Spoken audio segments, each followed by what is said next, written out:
Good morning students. இன்றைக்கி நம்ம பார்க்குறது பார்த்திங்கன்னா ப்ராக்டிக்கல் செக்ஷன், அதாவது refraction through rectangular glass lab.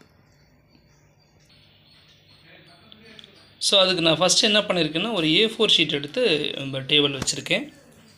இது நீங்கள் ட்ராயிங் போர்டு இருந்துச்சுன்னா ட்ராயிங் போர்டில் வச்சு என்ன பண்ணுங்கள், அது சுற்றியும் பின் 4 முடியும் 4 பின் வச்சு ஃபிக்ஸ் பண்ணிக்கணும். ஸோ இந்த டேபிளில் வந்து நம்ம அது வைக்க முடியாது, அதனால் நான் அப்படியே வச்சுக்கிட்டு வேறு A4 ஷீட் மட்டும். ஸோ நெக்ஸ்ட்டு பார்த்தீங்கன்னா, நான் இப்போது ரெக்டாங்குலர் கிளாஸ் லேபை வச்சுட்டேன் இந்த பேப்பர் மேலே. இதுக்கப்புறம் இது சுற்றி நாம் என்ன பண்ணுறோம், அந்த பவுண்ட்ரியை மார்க் பண்ண போகிறோம். நான் பவுண்ட்ரியை மார்க் பண்ணிட்டேன். இப்போது நான் ஒரு சைடில் என்ன பண்ண போகிறேன், 2 பின்னு வந்து இதில் ஃபிக்ஸ் பண்ண போகிறேன். ஸோ அந்த பின்னை வந்து நான் PQன்னு சொல்லி நேம் பண்ணிடுறேன். ஸோ அந்த பின் வந்து அந்த Pங்கிற பாயிண்டில் ஒன்று, Qங்கிற பாயிண்டில் ஒன்று நம்ம ஃபிக்ஸ் பண்ண போகிறோம். இப்படி ஃபிக்ஸ் பண்ண பின்னாடி நமக்கு அந்த பின்னு எப்படி தெரியும் அப்படின்னா காட்டுறேன் பாருங்கள். இப்போ பார்த்தீங்கன்னா அந்த P அண்டு Qங்கிற இடத்துல நான் 2 பின் வச்சுருக்கு, நல்லா தெரியும் பாருங்கள். 2 பின்னு அதில் நான் வச்சுருக்கேன். இப்போ இந்த பின்னோடைய இமேஜ் வந்து நம்ம இது வழி இந்த கிளாஸ் லேப் வழியாக பூந்து இந்த ஆப்போசிட் சைடில் வர்றது நீங்கள் பார்க்கலாம். ஸோ நான் அதை காட்டுறேன் எப்படின்னு பாருங்கள். ஸோ இப்போ பாருங்கள், அந்த பின் மேலே இருக்கு இல்லைங்களா, இந்த பின்னுடைய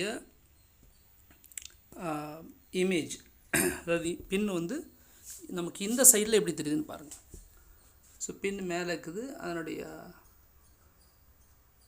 இமேஜ் இது வழியே தெரியுதுங்களா. இப்போ பாருங்கள், அது ரெண்டு இமேஜும் கோயின்சிட் ஆகுது, 2 நேராக எங்கே இருக்குதுன்னு பாருங்கள். இப்போ பாருங்கள், அந்த 2 இமேஜும் உள்ளே இருக்கிற 2 இமேஜும் ஒன்று சேர்ந்துடுச்சு. அப்போ 2 ஒன்று சேர்ந்த அந்த பாதையில் நம்ம இன்னொரு பின்னை வைக்க போகிறோம், சரிங்களா. இப்போ அந்த பின்னு பாருங்கள், நாங்கள் ஒன்று வச்சுருக்கு இல்லைங்களா, அந்த பின்னை வந்து அந்த 2 பின்னு பின்னாடி இருக்கு இல்லைங்களா, அந்த 2 பின்னுடைய இமேஜுக்கு ஸ்ட்ரெயிட் லைனில் இருக்கிற மாதிரி வச்சுருக்கேன், தெரியுதுங்களா. ரைட். இப்போது இந்த அந்த இமேஜ் 2 இந்த முன்னாடி இருக்கிற பின்னு இதுக்கு பக்கத்தில் இன்னொரு பின்னும் வைக்க போகிறேன். ஸோ அந்த பின்னும் ஸ்ட்ரெயிட்டாக இருக்கும் பாருங்கள். நான் இப்போது ஒரு பின் வச்சுருக்கேன், அதுவும் பாருங்கள், அதுக்கு ஸ்ட்ரெயிட் லைனில் இருக்கிற மாதிரி வச்சுருக்கேன். நான் அதை பின் பண்ணிட்டு காட்டுறேன், தெரியுதுங்களா. இப்போ பாருங்கள், நான் திருப்பி காட்டுறேன் பாருங்கள். ஸோ இங்கே இருக்கிற அந்த 2 பின்னும் அந்த உள்ள இமேஜ் தெரியுதுங்களா, அந்த 2 இமேஜ் இந்த 2 பின் இதெல்லாம் ஸ்ட்ரெயிட் லைனில் வர மாதிரி நான் என்ன பண்ணியிருக்கேன், மார்க் பண்ணியிருக்கேன். அப்போது நமக்கு மொத்தமாக இந்த 4 பின்னும் எப்படி இருக்குன்னு பாருங்கள், எப்படி இருக்குது. இப்போ நான் இந்த 2க்கு வந்து PQ கொடுத்துருக்கேன். இப்போ இதுக்கு RSன்னு எழுத போகிறேன். சரி, RSன்னு மார்க் பண்ணிட்டேன். இப்போ இந்த 2 பின்னையும் நான் எடுத்துகிட்டு இந்த இடத்துல டாட்டு வச்சுக்கிறேன்.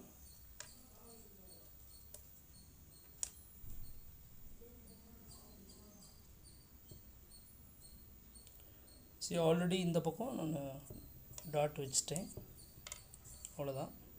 இப்போது இந்த கிளாஸ் லேபை நம்ம எடுத்துகிறோம். இப்போ ஸ்கேல் வச்சு என்ன செய்ய போகிறோன்னா, இந்த PQவையும் இந்த RSையும் ஜாயின் பண்ண போகிறோம்.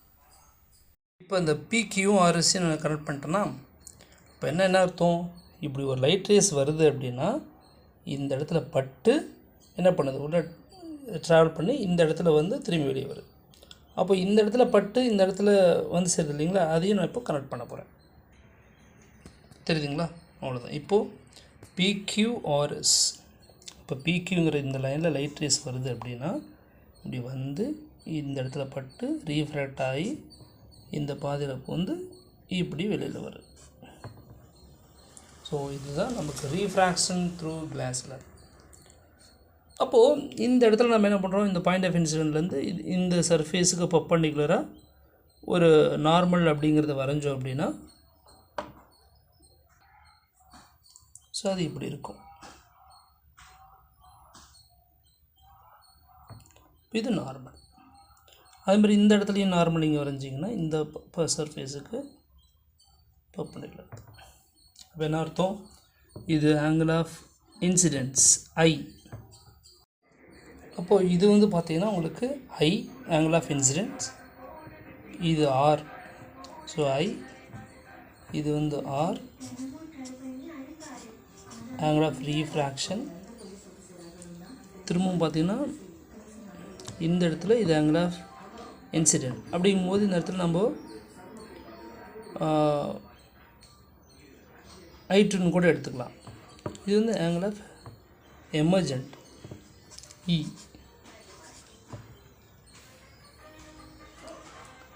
ஸோ இந்த மாதிரி நம்ம இதுக்கு நேம் கொடுக்கலாம். சரிங்களா?